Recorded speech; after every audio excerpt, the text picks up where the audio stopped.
Bien, hermanos, una vez más estamos glorificando a nuestro Señor por esta bendición tan especial que nos concede de estar aquí en su casa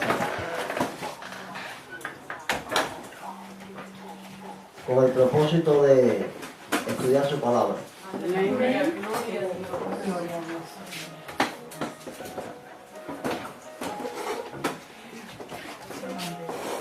Ustedes saben que Alejandro, ¿dónde está el padre?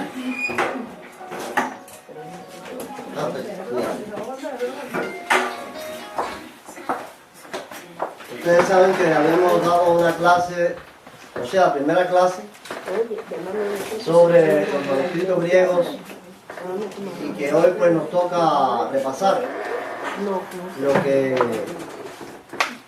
aprendimos tanto en la clase del domingo como en el cuestionario que les enviamos por medio de internet.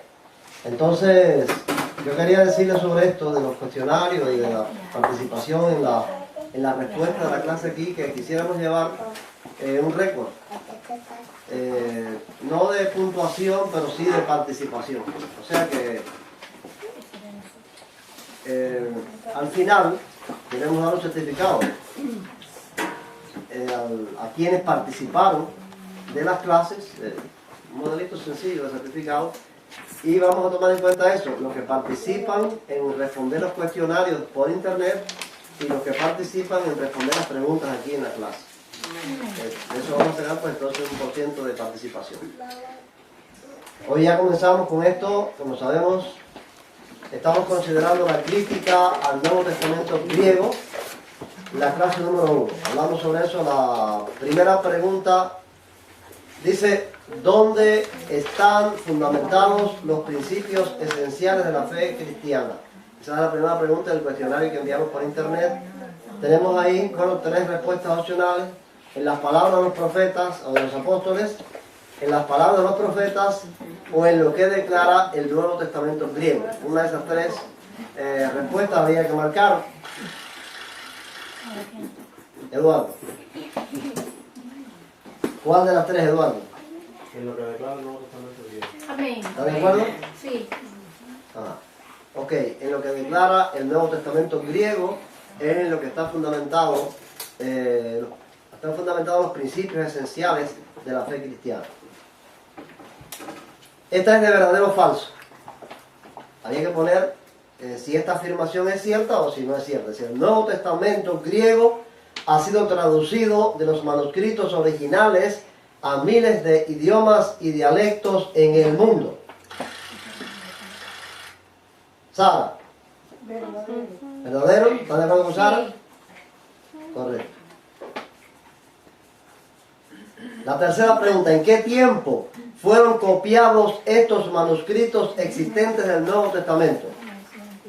También 3 respuestas opcionales: desde el siglo II después de Cristo hasta la época en que se inventó la imprenta, en toda la Edad Media o en los primeros siglos del cristianismo. Recuerden, fueron copiados, porque fueron escritos en su original en el siglo I, pero fueron copiados los manuscritos que existen más antiguos.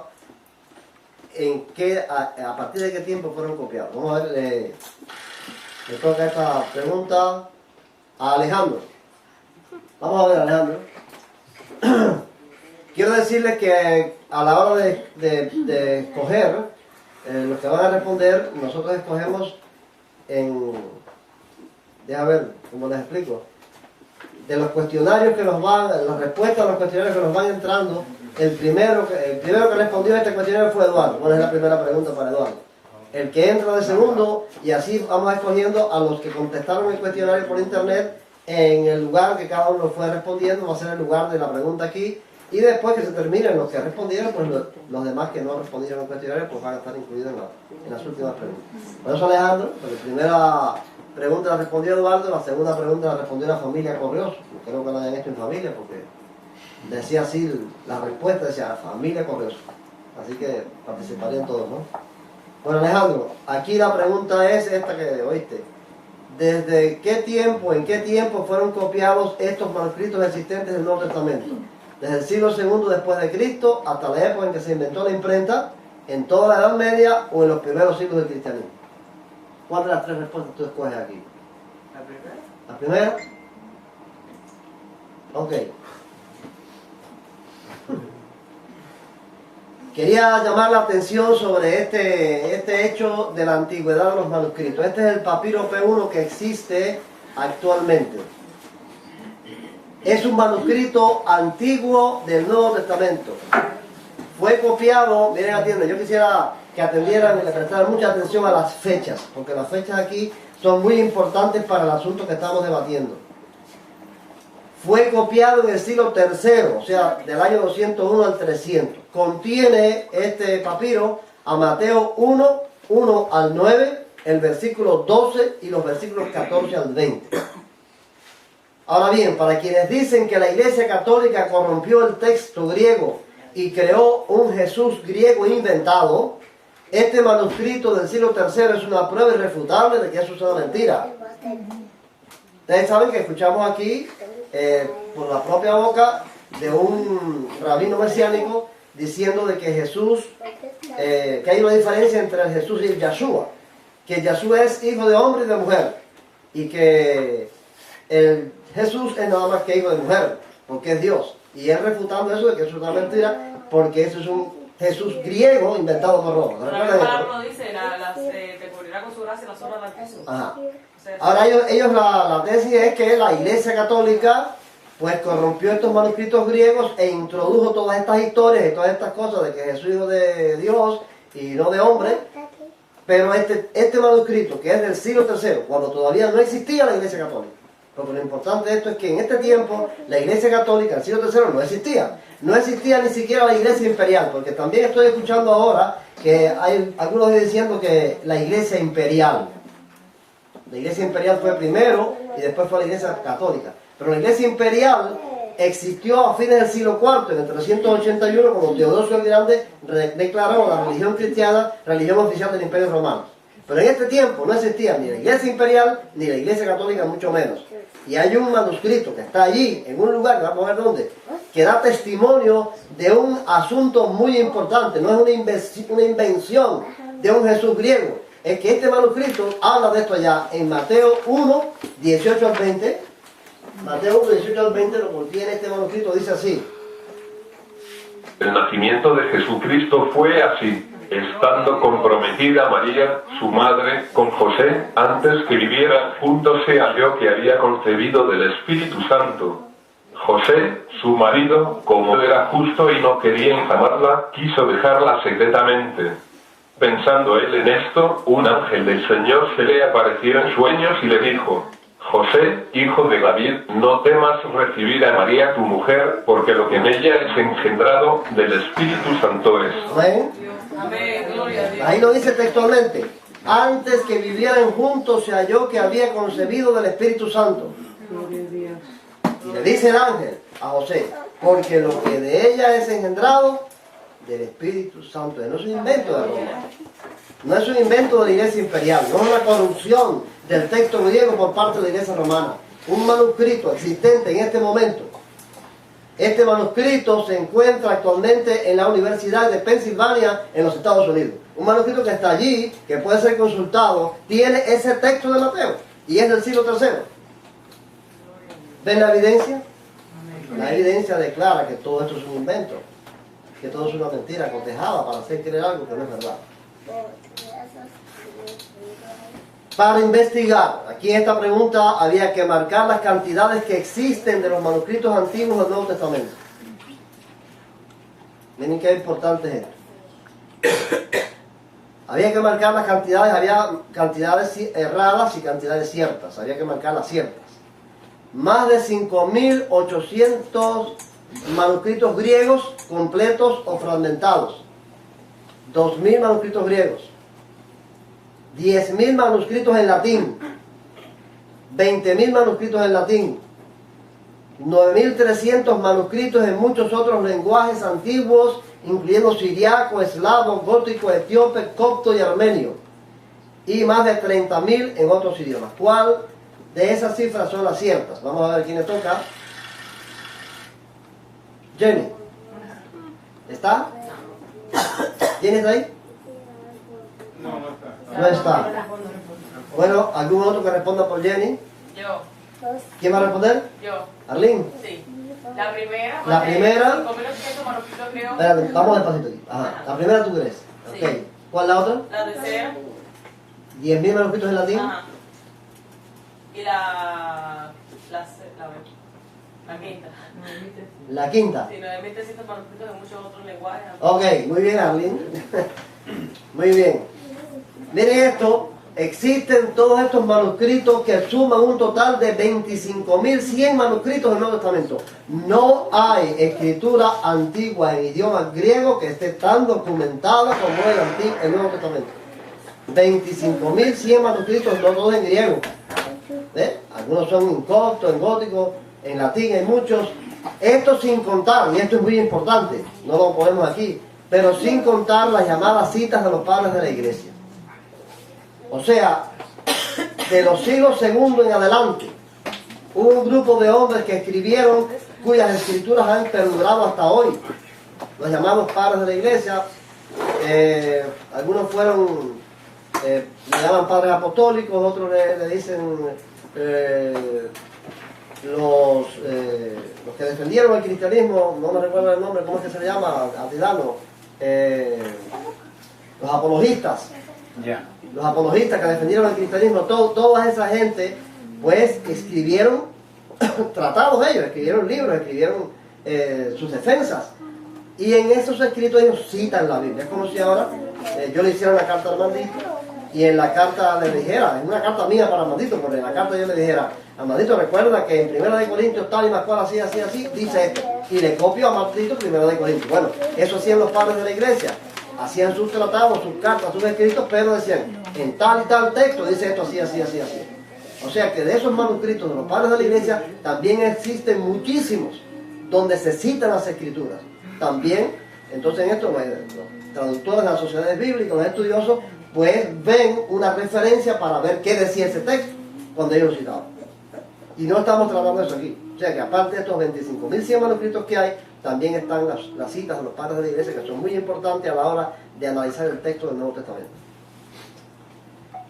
O sea que tenemos una amplísima documentación. La pregunta es, que la hizo creo Carlín en la otra clase, ¿dónde están los manuscritos en hebreo y arameo del Nuevo Testamento?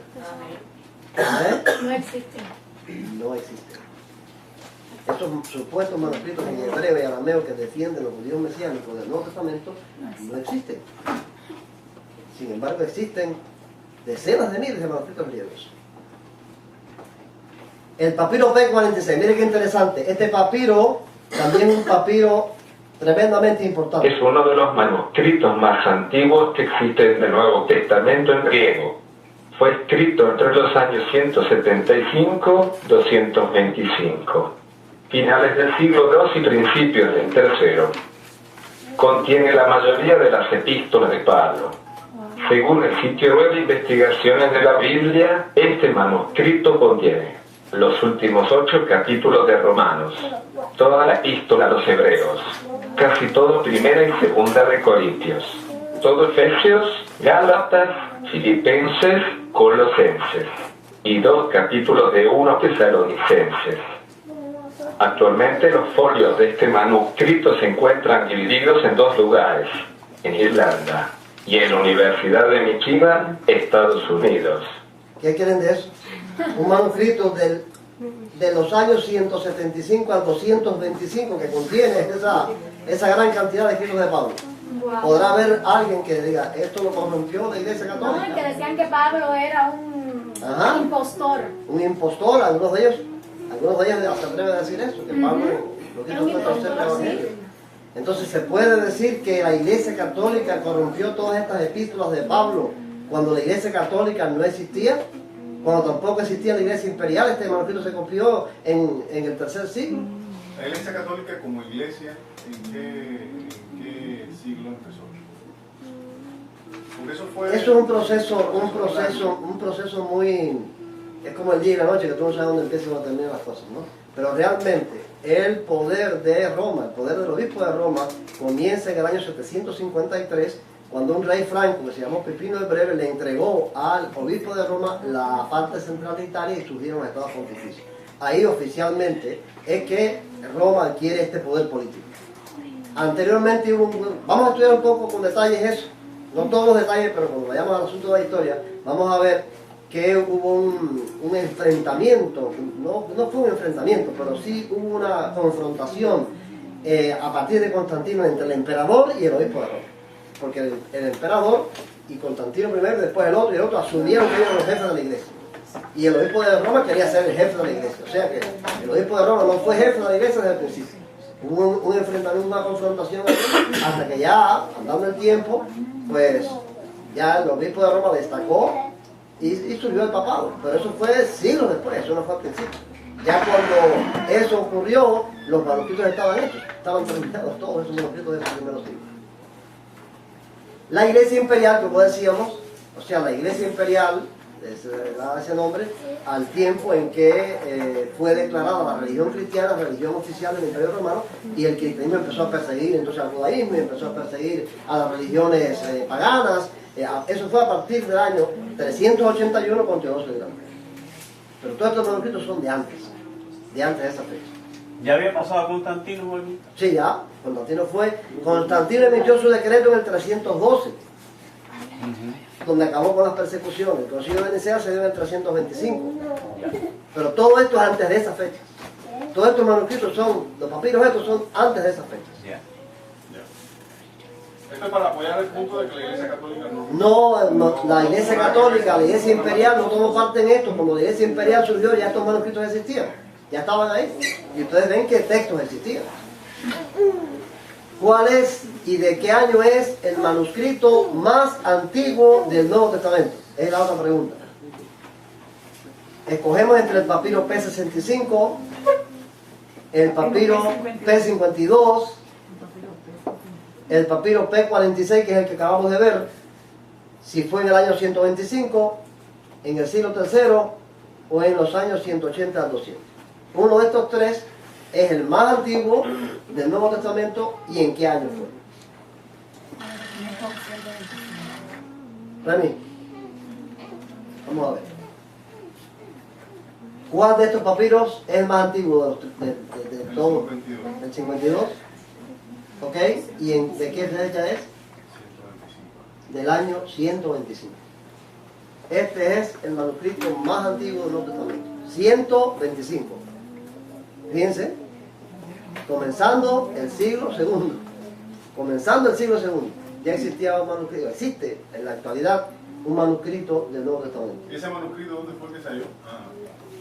Ese John Riley. John Riley es una biblioteca que existe en Irlanda, que está en el manuscrito en ese tiempo. Ese manuscrito fue encontrado en Egipto, cerca del río Nilo. Se llama, la zona se llama Osirico, algo así, un nombre así. ¿Y cómo saben que es tan antiguo? Bueno, ya esa es una pregunta un poco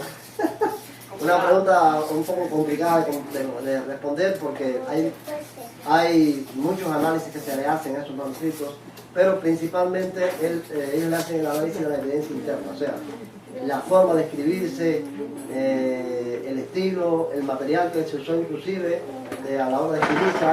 Ya los estudiosos de esto analizan muchas cosas en el manuscrito para saber a qué época corresponde. Hasta la tinta. Hasta la tinta, de dónde se fabricó el manuscrito, ya digo, la forma, lo que dice el texto. Es como Ariel decía hace unos días aquí, ¿se recuerdan que él hablaba de que, por ejemplo, en Baracoa se le dice al cubo, un cubo de agua se le dice balde? Bueno, si hay un manuscrito que diga balde, eso se escribe en Baracoa. Ahora, si en Baracoa se dejó de decir balde en el año 1950 y en el 2000 ya no se dice balde, se dice cubo, y dice, bueno, eso se escribió en Baracoa por los años 1950. ¿Ve? Bueno, algo así, una cosa así es lo que pasa con los manuscritos a la hora de analizarlos. Permiso, Joaquín.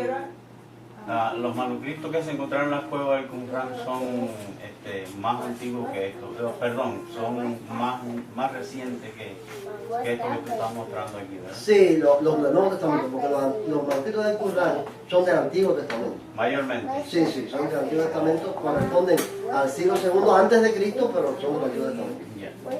Ahora existe la teoría, ahora existe la teoría de que hay manuscritos en Qumran del Nuevo Testamento, pero bueno, eso, aparte de que no hemos estudiado bien eso, nunca había oído hablar de eso. ¿Me puede aclarar algo? Porque ahora con esto me confundí. La crítica contra la Iglesia Católica en el Nuevo Testamento no es que ellos inventaron las epístolas ni nada, sino que permitieron la traducción, ¿no? No la traducción. Lo que dice Dan Ben Abraham específicamente en la introducción que la vimos aquí de su libro, El Código Real, es que intencionalmente le cambiaron palabras, le introdujeron frases, le hicieron interpolaciones al texto original para cambiarles el sentido. Eso es lo que dice, no es la traducción, es que al texto griego original ellos les incluyeron cosas para defender sus doctrinas de que Cristo es Dios, de la justificación por la fe, sin las obras de la ley, todas estas cosas que enseña el Nuevo Testamento. Intencionalmente la Iglesia Católica le cambió el texto a los supuestos originales en hebreo y arameo, y el texto griego salió corrompido por eso. Esa es la tesis de ellos. Entonces, quiere decir que según ellos, o él, los católicos tienen parte en eso. No la tienen, es lo que estamos tratando de demostrar, porque los Pero católicos... según ellos. No, pero es que ellos no pueden decir que la tienen aquí, ellos no te hablan de estos textos antiguos, te hablan de los manuscritos griegos. Pero si se ponen a hablar de estos textos antiguos, cualquiera le puede decir entonces, bueno, y este manuscrito que es del siglo III, cuando no existía la Iglesia Católica ni la Iglesia Imperial, ¿cómo fue que lo corrompieron? Ahora, ellos no te tratan esto específicamente con detalle. Te dicen los manuscritos griegos. El que no conoce estos detalles, pues se cree eso. Pero cuando uno va a estudiar de verdad los detalles, se da cuenta de que es una mentira, que eso no fue así. Eso no pudo haber sido así. Bueno, ¿dónde existen actualmente físicamente estos manuscritos originales en lengua griega? ¿Dónde es que existen? En la Iglesia Católica. La Iglesia Católica es la dueña de estos manuscritos, los tiene en su mano ella. En la Iglesia Ortodoxa, que es la otra iglesia del otro grupo de cristianos, la Iglesia Ortodoxa es la dueña de estos manuscritos, todavía los tiene en su poder. En los museos, en las bibliotecas, las iglesias protestantes son las que son dueñas de estos manuscritos. Los templos. Yanelis. Vamos a ver, Yanelis. ¿Están en la Iglesia Católica? No. ¿En la Iglesia Ortodoxa? No. ¿En museos? Sí. ¿En bibliotecas? Sí. ¿Las iglesias protestantes son las dueñas de estos manuscritos? ¿En templos? El templo, sí. Ok, esos manuscritos se encuentran a disposición de los estudiosos en bibliotecas, en las universidades, en museos, en templos, para que el que quiera estudiarlos los pueda estudiar. Inclusive de muchos de ellos hay acceso por internet. El que sabe griego los lee sin problema por internet. ¿Por qué algunos judíos mesiánicos afirman hoy que estos manuscritos griegos no son confiables? Este fue otro de los asuntos que estudiamos. Porque fueron copiados por cristianos gentiles. Son una de tres respuestas. Porque están corruptos con ideas y doctrinas introducidas en ellos por la Iglesia Católica. Porque no están escritos en lengua hebrea. ¿Cuál de esas tres respuestas? Rosario. ¿Cuál de estas tres respuestas? ¿La primera, la segunda o la tercera, Rosario? La segunda. ¿La segunda? ¿Estás segura? Sí. Ok. Muy bien. Bueno, lo que habíamos acabado de explicar aquí, la teoría de ellos es esta, que fueron corrompidos los textos griegos, introduciéndoles frases, palabras, oraciones que no estaban en los textos supuestamente originales de hebreo y arameo. Este señor, de nombre Dan Ben Abraham, en su libro El Código Real, es uno de los rabinos del judaísmo mesiánico que dice el Nuevo Testamento griego no es confiable porque fue corrompido por la Iglesia Católica. Sin embargo, contra su opinión existen testimonios como este. Un papiro del siglo III cuando todavía la Iglesia Católica no existía. Es el papiro P5. Yo he querido poner aquí algunos de esos papiros importantes. El papiro P5 es un fragmento del Evangelio de Juan del siglo III. Está formado por 3 hojas, una columna por página, de 9 a 27 líneas por columna. Contiene Juan 1, 23 al 40, Juan 16, 14 al 30 y Juan 20, 11 al 25. Eso contiene el papiro P5. Que dice así en Juan 1, 33 y 34. Yo no lo conocía, pero el que me envió a bautizar con agua me dijo: sobre quien veas descender el Espíritu y permanecer sobre él, ese es el que bautiza con Espíritu Santo. Y yo lo he visto y testifico que este es el Hijo de Dios. No es hijo de hombre, de José. Está diciendo Juan en su Evangelio, citando a Juan el Bautista. Yo lo he visto. ¿Quién lo vio? Juan el Bautista. Y testifico que este es el Hijo de Dios. No es el Hijo de José. No es el Hijo de un hombre. Es el Hijo de Dios de María. Eso lo dice un papiro del siglo III. ¿Quién tendrá la razón? ¿Dan Ben Abraham o este papiro? Miren lo que dice Juan 16, 27 al 30, que también lo contiene este papiro P5. Pues el Padre mismo os ama, porque vosotros me habéis amado y habéis creído que yo salí de Dios. Salí del Padre y he venido al mundo. Otra vez dejo el mundo y regreso al Padre. Le dijeron sus discípulos: ahora hablas claramente y ninguna alegoría dices. Ahora entendemos que sabes todas las cosas y no necesitas que nadie te pregunte. Por esto creemos que has salido de Dios. Lindo eso, ¿verdad? Aleluya, gloria a Dios. Yo salí de Dios, salí del Padre y he venido al mundo. Otra vez dejo el mundo y regreso al Padre. Creemos, dijeron los discípulos, que ha salido de Dios. No era el Mesías de Israel, descendiente de David, hijo de José, que venía a libertar al pueblo de Israel. No, salió de Dios, vino de Dios, hijo de Dios. Esto tiene serias implicaciones, como nosotros estudiemos. O sea, la negativa esta de que Cristo no es Dios tiene serias implicaciones para los cristianos. Por eso nosotros lo vemos como un peligro. Y vamos a ver eso con más detalles a la hora en que estudiemos el tema de la negación de la divinidad de Cristo. ¿Saben 2 implicaciones serias cuáles son? Y ustedes se van a analizar. Aquí no podemos adorar a Jesucristo. En nuestros cultos, si creemos que Cristo no es Dios, no lo podemos adorar. Porque si lo adoramos, estamos cometiendo idolatría. Porque solamente se puede adorar a Dios. A un ser humano, una criatura, no se le puede adorar. Entonces, en nuestros cultos no podemos adorar a Cristo. No lo podemos adorar si le negamos su divinidad. ¿De qué implicación tiene eso? Una implicación bien seria. No podemos creer que Él perdona nuestros pecados. Porque el único que puede perdonar pecados es Dios.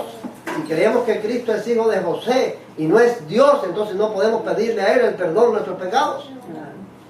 Tiene una seria implicación eso. Perdón, sería inválido el acto de la redención. No, totalmente. Y sería...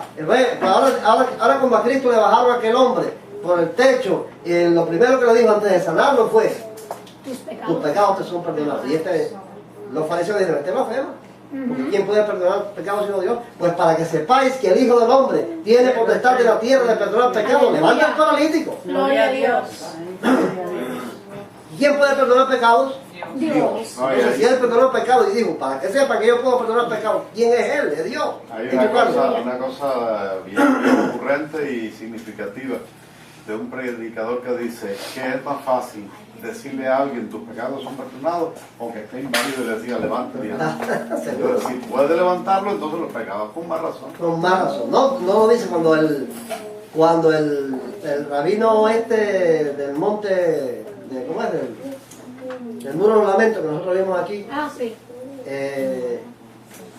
le dice al pastor pentecostal: yo te digo, tus pecados te son perdonados, y él hace así como yo. ¿Quién prueba eso? ¿Quién demuestra eso? Yo te lo digo, tus pecados te son perdonados, pero ¿quién lo demuestra? Bueno, él lo demostró cuando le dijo al paralítico: levántate y anda. ¿Sí? Pero ahora, al negar eso, al creer que ese texto de que tus pecados te son perdonados está ahí infiltrado, es una interpolación que metió la Iglesia Católica ahí para hacer creer que Jesucristo es Dios, que es lo que dicen estos mesiánicos, pues entonces no puedes creer que Jesucristo es Dios. Si no crees que Jesucristo es Dios, entonces no puedes pedir el perdón por los pecados. No puedes pedir el perdón por los pecados. Eso tiene serias, muy serias implicaciones. Porque él dice que oren al Padre en el nombre de Jesús, no directamente a Jesús. Bueno, porque él lo dice. Eso lo dice él así. No quiere decir que no se está adorando, sino las decisiones que hacen en el Padre. En el nombre de Jesús, porque Jesús, él lo envió el Padre. Para que fuera el sí, Le como dio dice, toda la potestad. ajá, le dio toda la potestad, porque es como el intermediario, pero tiene otro nombre, tiene un nombre más, el mediador. El mediador entre Dios y los hombres, Jesucristo, hombre. Ahora, que tenía potestad para perdonar el pecado, él lo dijo. Que fue adorado desde los magos. Los magos lo adoraron. Ahora usted lee el Código Real y cuando ese texto dice que le ofrecieron sus dones y lo adoraron, dice, le rindieron un homenaje real. Es la traducción que hace el Código Real. ¿Ves? Porque todo es negar que Jesucristo fue adorado.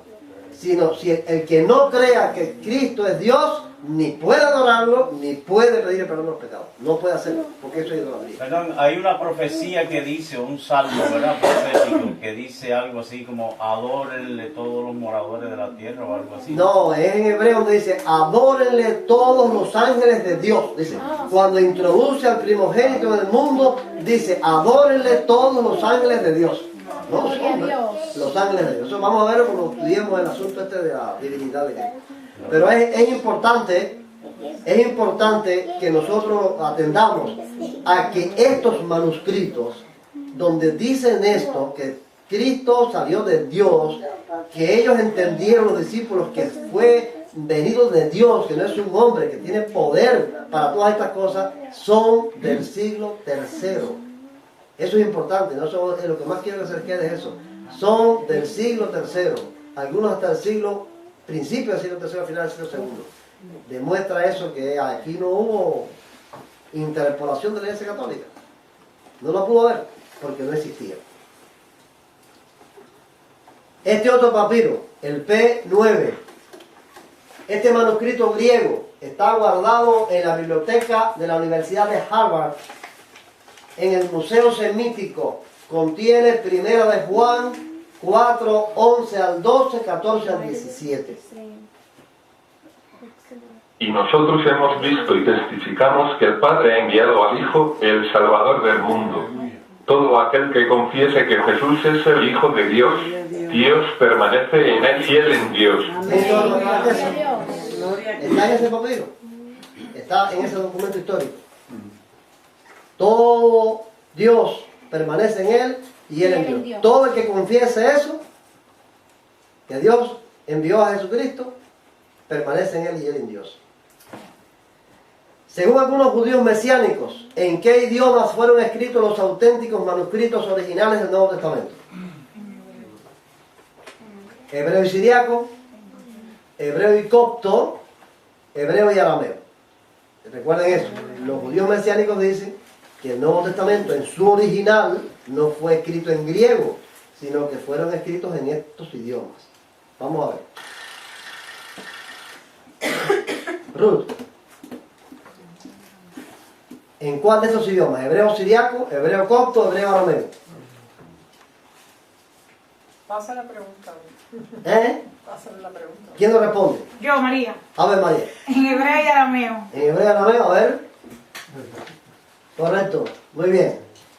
La tesis es que esos primeros manuscritos, que, bueno, voy a responder la pregunta. Esos manuscritos del Nuevo Testamento fueron copiados o fueron escritos originalmente en hebreo y arameo. O sea que cuando Pablo escribió sus epístolas, Mateo su Evangelio, Lucas, Marcos, Juan, ellos escribieron en hebreo y arameo. Bueno, vamos a ver cómo analicemos el argumento lógico. ¿A quién se le puede ocurrir? Porque vamos a estudiar eso con un poquito de detalle. ¿A quién se le puede ocurrir que Pablo escribiera una epístola a la iglesia de los Corintios, que es una iglesia gentil en hebreo y arameo? ¿Pero a quién se le ocurre? Eso es como si a un pastor, ¿sí? Es como si a un pastor que viviera en China le hiciera una carta a una congregación en los Estados Unidos en chino. Si el chino sabe hablar inglés y sabe escribir en inglés, ¿cómo se le ocurre hacer una carta en chino a una congregación que no habla aquí Sí, Corintio inglés. era parte de Grecia, ¿verdad? ¿Eh? Corintio era parte de Grecia. Sí, en Acaya, bueno, una parte de lo que es Grecia, en Acaya. Pero esa gente hablaba en griego, esa gente no hablaba en hebreo y arameo. El hebreo se hablaba nada más que en las sinagogas para leer la escritura, porque los mismos judíos que vivían en esos lugares no lo hablaban coloquialmente. Se usaba nada más que en la sinagoga. Su idioma coloquial era el idioma del lugar, en hebreo, en griego en este caso. Entonces es ilógico, ¿a quién se le va a ocurrir que Pablo hizo una carta a una iglesia gentil en hebreo? Eso demuestra el poco nivel intelectual que tienen esas personas. No tiene un nivel intelectual. Yo no, el que dice eso tiene un nivel intelectual alto, porque este hombre es doctor en teología, Sí, pero está falsificando lo que sabe. Está diciendo una mentira. Porque cualquier persona que repita eso, que no tenga nivel, yo le digo, bueno, está bien, no está diciendo una cosa que no sabe. Pero este señor no puedo creer eso de él, porque él sí tiene nivel para conocer eso. Él era doctor en teología, fue pastor de la iglesia bautista, y él sí tiene nivel para conocer eso. Así que está diciendo algo conscientemente que es una mentira. Bueno, la otra pregunta es, complete la primera de las 3 razones por las cuales un cristiano corre riesgos si da crédito a esta enseñanza de algunos judíos mesiánicos. O sea, ¿cuáles son las 3 razones por las que un cristiano como nosotros, corre riesgo cuando presta oído a estas teorías? Vamos a ver, es completar estas ideas. Arlene, vamos a ver. Arlene, es completar aquí. Porque le hace perder la fe en lo que dice el Nuevo Testamento griego, que es la base del Nuevo Testamento que aparece en todas nuestras Biblias actuales y de donde hemos aprendido lo que sabemos sobre el Evangelio. Bueno, ese es el primer riesgo. Cuando se le pone oído, cuando se cree esto que dicen los judíos mesiánicos, de que el Nuevo Testamento está corrompido por la Iglesia Católica, nos hace perder la fe en lo que siempre hemos creído. Porque todos los Nuevos Testamentos que existen, en español, en inglés, en francés, en todos los idiomas del mundo, están traducidos en los manuscritos griegos, no de otro lugar. Entonces le hace perder la fe en lo que creí. ¿En qué voy a creer? Si pierdo la fe en esto, en lo que me dice el Nuevo Testamento, ¿en qué voy a creer? ¿En lo que me dicen ellos voy a creer? Tengo que creer entonces en lo que me dicen ellos, porque ya no puedo creer en las cosas que dice el Nuevo Testamento. Es bien peligroso. La segunda de las razones por las que se corre riesgo, vamos a ver, a completarla. ¿Adalis? No está. ¿No está ahí? ¿Quién responde por Adalis? Yo. Bueno, Joseph. Joseph, a ver Joseph. Completa aquí. ¿Por qué no? Porque no es cierto lo que dicen sobre la malísima traducción y corrupción de los manuscritos por parte del catolicismo romano. Porque eso no es cierto.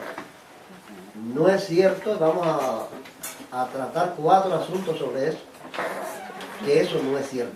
Vamos a verlo desde el punto de vista lógico, desde el punto de vista histórico, desde el punto de vista arqueológico, desde el punto de vista divino. Vamos a ver que eso no es cierto. Están explotando, ya lo dijimos aquí, estos judíos mesiánicos, rabinos judíos mesiánicos, están explotando la confrontación que siempre ha existido entre la Iglesia Católica y la Iglesia Evangélica, porque es cierto que la Iglesia Católica es un ejemplo del mal. Eso es cierto. Pero están explotando eso para decir cosas que no son ciertas. Porque ahora el cristiano evangélico dice, no, la Iglesia Católica corrompió eso. Bueno, como que la Iglesia Católica, a ojos del evangélico, es lo peor que ha habido para el cristianismo, pues está dispuesto a creer eso, pero están diciendo una mentira, porque eso no fue así.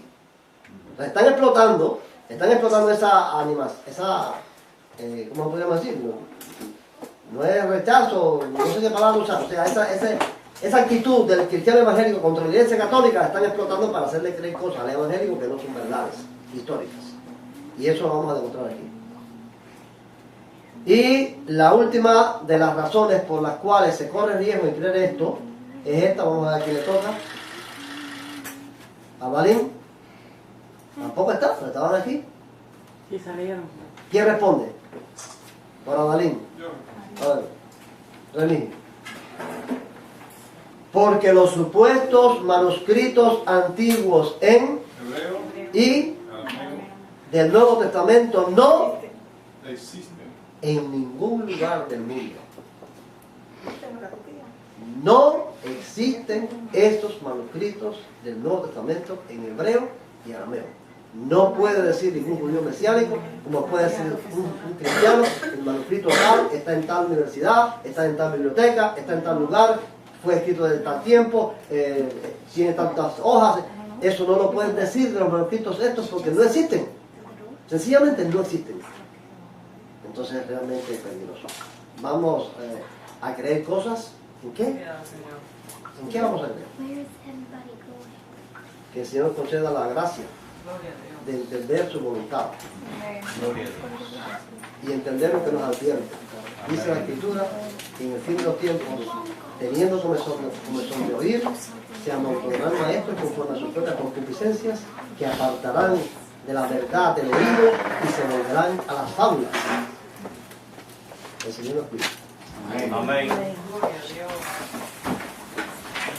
Damos gracias al Maestro, gracias al Señor, que nos está dando la oportunidad de nosotros estudiar estas cosas, que tengan una influencia y un poder en nuestros corazones y conciencia. Vamos a ponernos de pie y vamos a dar gracias. Nos pide nuestro hermano